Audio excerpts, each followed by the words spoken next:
Okay, the other problems in 3.5 deal with finding equations of lines from a slope and something that is not the y-intercept.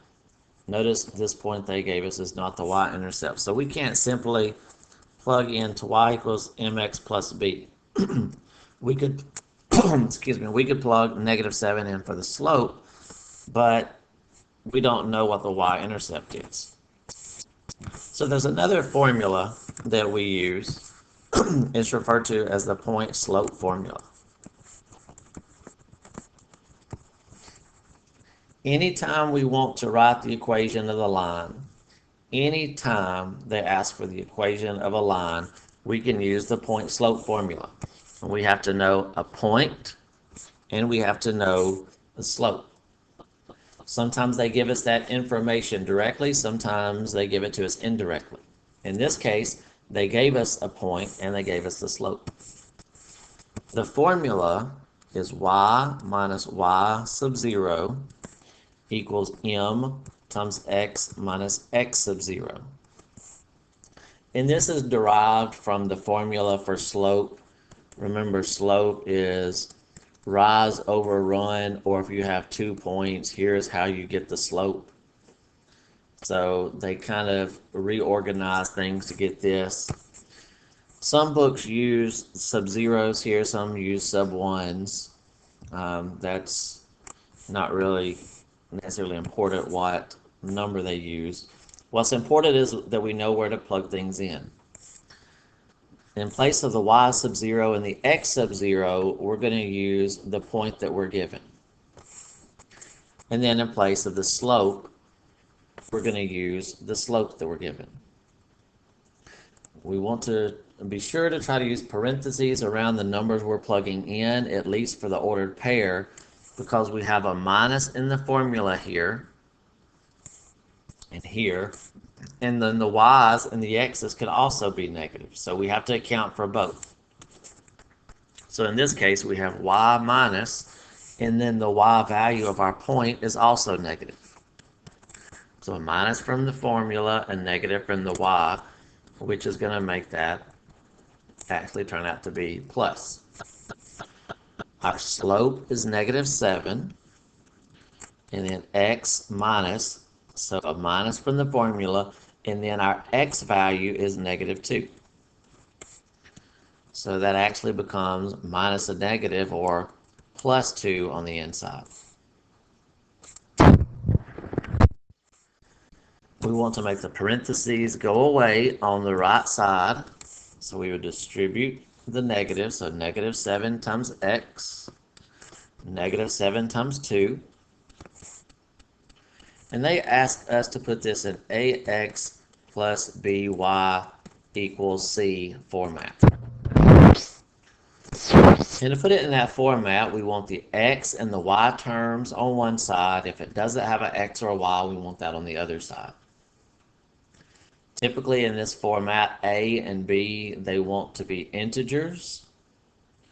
And also typically the leading coefficient, they want to be positive.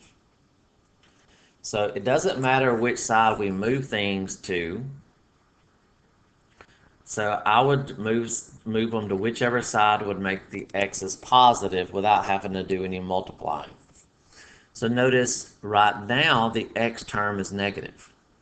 So if we leave it right here and move the y over here with it, we would have to do something to make that negative go away. But if we move the x to the other side, it will become positive. What do I mean? To get rid of a -7x, we would add 7x to both sides. On the right side, -7 plus 7 cancels, leaving us the -14. Notice none of these are like terms. We have an x term, we have a y term, and then we have a number.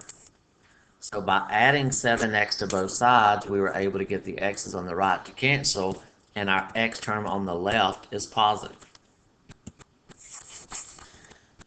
So we have the x term and the y term on the left. We want to get rid of the number term on the left, so the opposite of adding 5 would be to take away 5. So 5's cancel, leaving us 7x plus y On the other side, our signs are the same, so we add the digits, take the sign of the bigger number. So that's the equation of our line in the format that they want it in. Now, often we put things in the other format, and it's going to be easier to put things in that format. We use the same formula, it's just a matter of how do we write our final answer. But in this one, they ask us for this format. Okay, so let's look at this one. We want the equation of a line, so we need the point slope formula.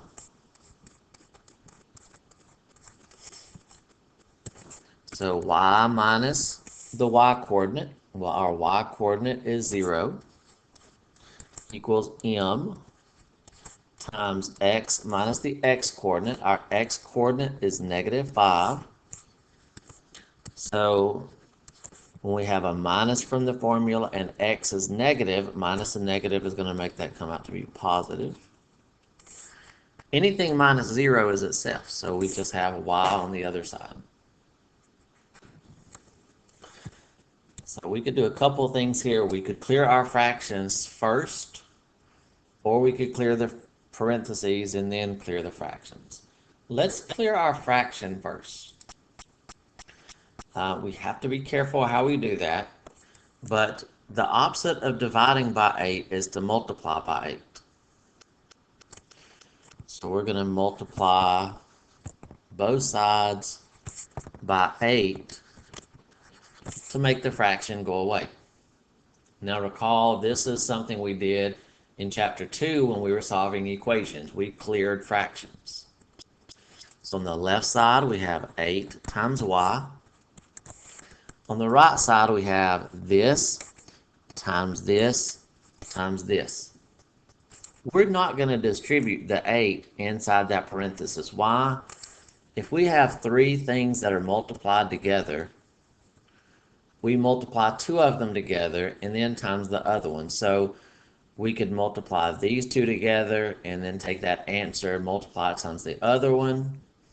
Or we could, if we have that, we could multiply those 2 together and multiply the answer times the other one. Or we could rearrange it and multiply those 2 together and then take our answer times the other one. So we just multiply 2 of them together and then the answer times the third one. So what's my point there? Let's rearrange this and call this -1/8 times 8 times x plus 5. So let's multiply 2 of the factors together and let's let it be those 2. When we do -1/8 times 8, this 8 is not a fraction, so if we make it a fraction, it's over 1. And that will let those 8's cancel. That was the whole purpose of multiplying by 8, was so that those 8's cancel. So that leaves us a -1 out in front times x plus 5. We made our fraction go away. Now we want the parentheses to go away. So when we multiply by 1, anything times 1 is itself. Positive times negative is negative. When we multiply here, 5 times 1 is 5. Positive times negative is negative. And now to get it in the format we need it in, we want the x and y on the same side. So the opposite of subtracting x would be to add x to both sides. So on the right side, minus x plus x, those cancel. Bring down the -5. On the other side, to be in the correct format, we want to list the x term first and then the y term. So that's what they're looking for.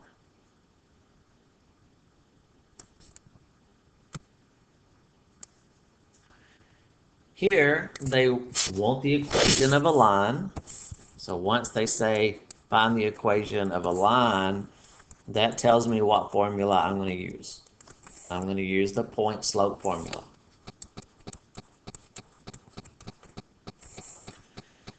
So I have a point, But where's my slope? Well, they don't tell us the slope.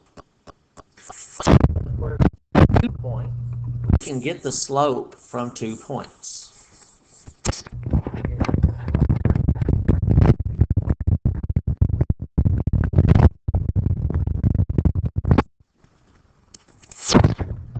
So, designate one.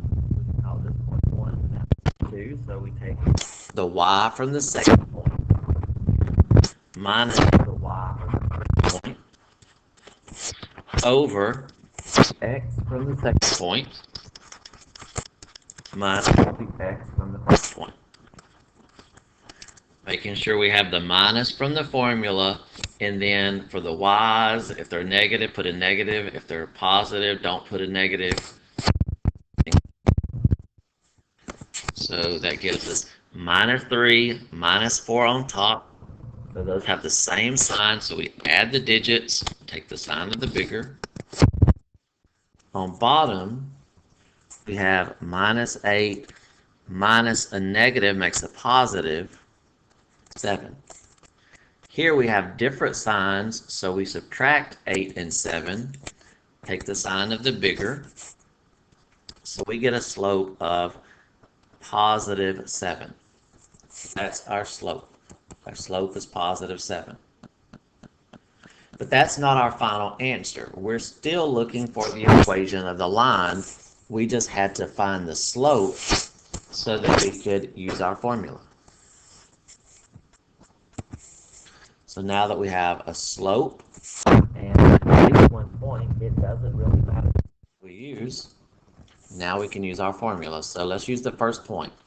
Y minus the y coordinate equals the slope times x minus the x coordinate. So if we use this point, the x coordinate is negative 7. So we have y minus 4 equals 7 times minus a negative will make a plus, so 7 there. There are no fractions to clear, so we want to clear parentheses next. So distribute 7 times x, 7 times 7. Now we just need to put it in ax plus by equals c format. Now it doesn't really matter which side we get things on. Some people like to always move the x's and y's to the left. That's perfectly fine. Notice that the x term is positive. The x term is positive. If we move it to the left side, we have to do the opposite, so that would give us a negative 7x on the left. That would be okay as long as we fix the signs at the end. But I'm going to leave the 7x over here and move the y over here with it so that my x term stays positive. So to move the y term, this y is positive, so the opposite would be to take away y on both sides.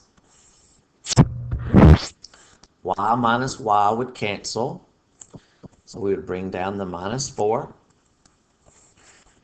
And then none of these are alike because they have different variables. So we have our x term, then let's list the y term, and then we have a plus 49. So we want to end up with this on one side and everything that doesn't have an x or y on the other side. So to do that, we need to get rid of the 49. So subtract 49 on both sides. So on the right, 49 minus 49, those cancel.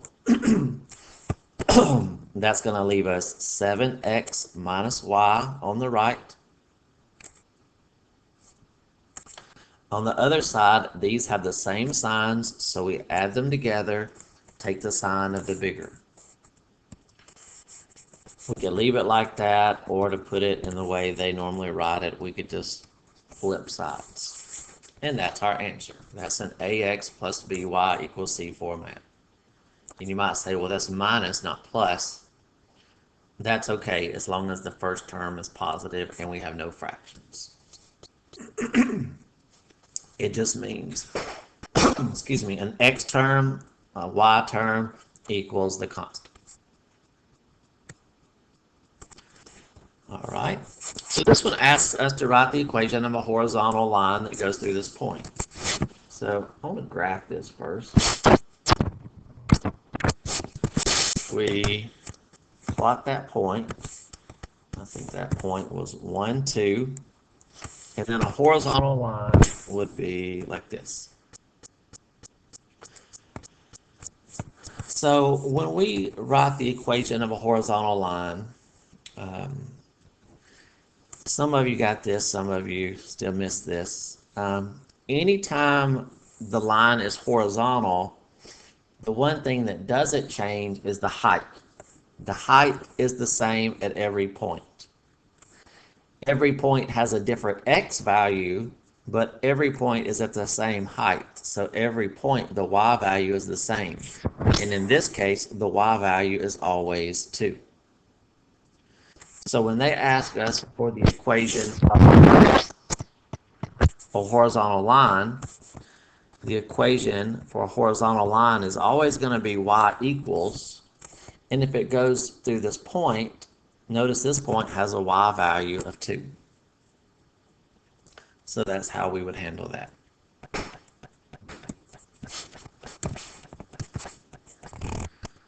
All right, so let's go through this one. This one says we want to be parallel to this line, and we want to go through this point. So let's do that. So if we go through the point -1, -4, it would be here. Y equals -8 means that the y coordinate is always at -8. So y is -8 here, y is -8 here, y is -8 here, here, and so forth. So like on the previous problem, y equals a number is a horizontal line. Y equals a number is a horizontal line. So if we're going to be if we're going to be parallel to this, it said to be parallel to that line, then we would also be horizontal. Remember, parallel lines run beside each other and don't cross. So if I slide this up, this line is parallel to that one, and it goes through that point. So since it's a horizontal line, the equation is y equals, and if it goes through that point, that y value is -4. Every point on that line is at the same height, at the same y value, and that y is -4.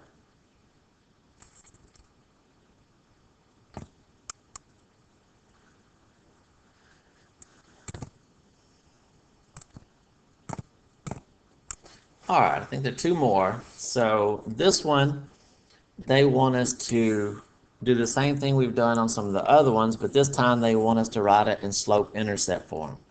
So they want us to write it in this format. So unless they specifically tell us the slope and the y-intercept, then any other time they say find the equation, we have to use the point-slope formula.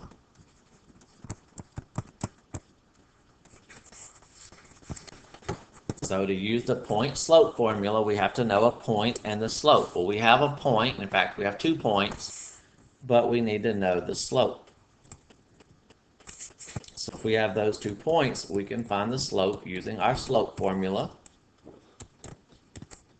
So we can call this point 1 and this point 2. So we take the y value out of the second point minus the y value from the first point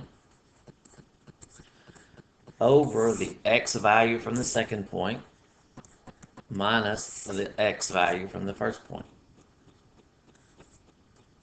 So 15 minus 8 is 7. 8 minus 15, these have opposite signs, so we're still going to be subtracting 15 and 8. Take the sign of the bigger number. Positive 7 over negative 7, that reduces to -1. So that's our slope. Now that we have a slope and a point, now we can use our formula. going to do y minus y value equals the slope we came up with times x minus the x value of the point we chose. So we have y minus 8, and when we distribute this negative, x times 1 is x, positive times negative is negative. 15 times 1 is 15, negative times negative is positive. So that is an equation of the line. They just want it in slope-intercept form, so they want it solved for y. So instead of solving it for ax plus by, they just want us to get y by itself. So to get y by itself, we would do the opposite of this, so add 8 to both sides. So minus 8 plus 8. Bring down the x. 15 plus 8 is 23. So that's what they want us to do there. Now one more. They want us to find, if possible, find the equation of a line at this point and is perpendicular to the x-axis. So let's see what that's going to look like. So we're going through the 1, negative 4. The x-axis is here. If we're perpendicular to that, a perpendicular line would be vertical. But not only do we need to be perpendicular to the x-axis, we need to go through that point. So we go through that point. Well, the one thing on this line that doesn't change is that every point is over the same amount. Every point is over 1 unit. In other words, every point has the same x value of 1. So anytime we have a vertical line, it's going to be x equals something, and in this case, the x value is 1. So for a horizontal line, the equation is always y equals whatever the height is. For a vertical line, the equation is always x equals whatever the x is, however much over it is.